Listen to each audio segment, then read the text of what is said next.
We've seen great rivalries throughout history. Edison and Tesla, Picasso and Matisse, Serena and Venus, Bill Gates and Steve Jobs. People who went head-to-head in competition where the stakes were higher and they were determined to do whatever it took to beat one another. And I think we mostly look at those kinds of rivalries and assume, okay, I would not want to be part of one of those. I think in general, people are afraid of rivalry.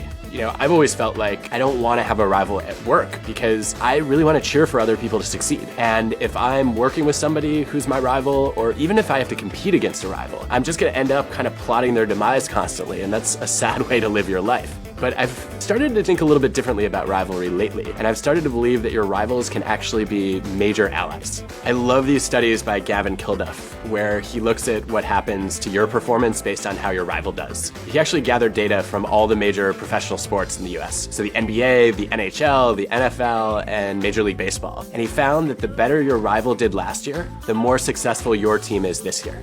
But it also goes the other way.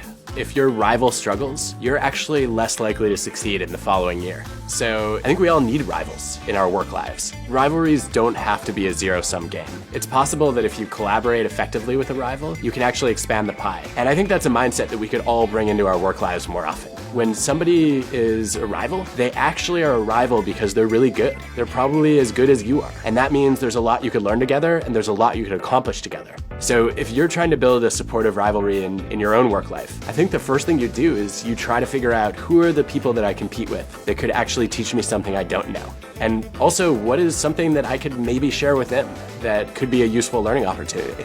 And then the hope is that it becomes reciprocal and both of you say, yeah, look, we could keep competing to just take each other out, or we could say, you know what, maybe we can become more successful both individually and collectively than we ever would have expected.